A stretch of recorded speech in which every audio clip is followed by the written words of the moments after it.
नमस्कार, आपण पाहत आहात एल्गार न्यूज महाराष्ट्र।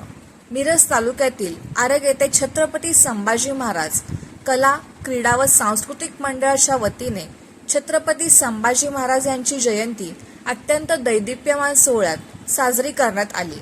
या जयंती उत्सवाचे औचित्य साधून गावात छत्रपती संभाजी महाराज चौक नामकरण फलकाचे मान्यवरांच्या हस्ते अधिकृत उद्घाटन करण्यात आले। या कार्यक्रमाच्या माध्यमातून शिवशंभूंचा जयघोष करत आरगवासियांनी आपला सांस्कृतिक वारसा आणि राजाप्रती असलेली निष्ठा अधोरेखित केली। कार्यक्रमाचे नियोजन मंडळाचे संस्थापक अध्यक्ष विजय देसाई आणि अध्यक्ष शुभम पाटील यांच्या नेतृत्वाखाली अत्यंत नियोजनबद्ध पद्धतीने करण्यात आले होते। यावेळी प्रमुख पाहुणे म्हणून मोहन वनखंडे सर, एस.आर. पाटील बापू, प्रशांत चौगुले, सुधीर कवाळे, संकेत देसाई, विशाल जाधव आणि भास्कर पाटील सर यांची प्रमुख उपस्थिती होती। या सोहळ्याचे सर्वात हृदयस्पर्शी दृश्य तेव्हा पाहायला मिळाले जेव्हा एस.आर. पाटील बापू हे काही वेळातच विवाह बंधनात अडकणाऱ्या आपल्या पूनम मुलीला घेऊन कार्यक्रमाच्या ठिकाणी आले। विवाह सोहळ्यापूर्वी या नववधूने छत्रपती संभाजी महाराजांच्या प्रतिमेचे पूजन केले आणि त्यांना अभिवादन करून आशीर्वाद घेतले। एका बाजूला लग्नाची धामधूम असतानाही महाराजांना पूजण्यासाठी दिलेल्या या वेळेचे उपस्थितांनी टाळ्यांच्या कडकडाटात स्वागत केले। कार्यक्रमात वैचारिक प्रबोधनाची धुरा बालव्याख्याती भक्ती सतीश जाधव हिने सांभाळली। आपल्या धारदार आणि प्रभावी वक्तृत्वाने तिने शंभूराजांचा दैदिप्यमान इतिहास मांडला। तिच्या या अफाट कौशल्याचे कौतुक म्हणून मंडळाच्या वतीने तिचा विशेष सत्कार करण्यात आला। यावेळी एस.आर. पाटील, विजय देसाई आणि भक्ती जाधव यांची प्रेरणादायी मनोगते झाली। हा कार्यक्रम यशस्वी करण्यासाठी मंडळाचे उपाध्यक्ष राकेश कडवले, संजय माने, भरत माळी, प्रवीण माने, अक्षय शिंदे, सुरेश कवाळे, रोहित गडदे, सागर देसाई, निलेश थोरात आणि पवन पाटील, ओमकार कोळी या सर्व सदस्यांनी परिश्रम घेतले। परिसरातील शेकडो तरुण आणि ग्रामस्थांच्या उपस्थितीमुळे संपूर्ण आरग परिसर भगवामय झाला होता।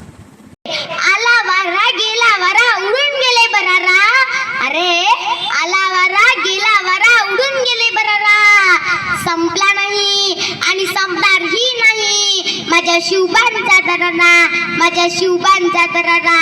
इतिहासाच्या पानावर, मांडीच्या कणावर आणि रयतेच्या मनावर राज्य करणारा राजा म्हणजे छत्रपती संभाजी महाराज। छत्रपती संभाजी महाराज आपल्या गावामध्ये संभाजी महाराजांचं स्मारक का असणं गरजेचं आहे, का असणं गरजेचं आहे? एखादी अनोळखी व्यक्ती, एखादी स्त्री, एखादी माऊली जर रस्त्यावरून जात असेल आणि तिच्या जर मनामध्ये भीती असेल आणि जर भर चौकात छत्रपती संभाजी महाराजांचं स्मारक असेल तर तिला वाटलं पाहिजे या भर चौकात माझा बाप अजून जिवंत आहे, माझ्या केसाला हात लावायची हिंमत कुणाला येणार नाही, माझ्या केसाला हात लावायची हिंमत कुणाला येणार नाही।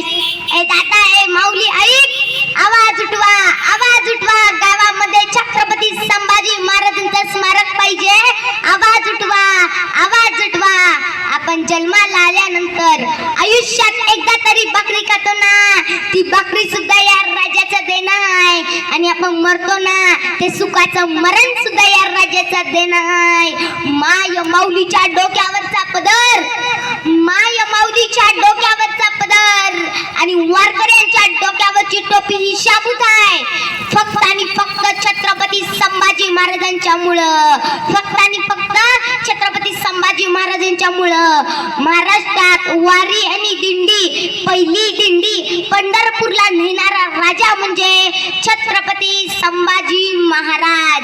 छत्रपती संभाजी महाराज आंबिरामच्यानी संभाजी महाराजांना एक बुद्धी लावता, राज या बरदरपणात मी तुम्हाला एक बुद्धी तुया की पहिला आमचं लगा सांडऱ्या भूमीवर, पहिला आमचं बलिदान होईल्या भूमीवर आणि आम्हाला बोलवल्याशिवाय तुझ्या पुत्र कुणाला बी येऊ देणार नाही। अरे तुझ्या कपाळीला लागलेला रक्ताचा गंध बलिदान दिलेल्या प्रत्येक मराठी माणसाचा आई ती शिवछत्रपतीच्या आशीर्वादानं आबाधिक राखण्यासाठी आम्हाला बळ दे रे माझ्या राजा.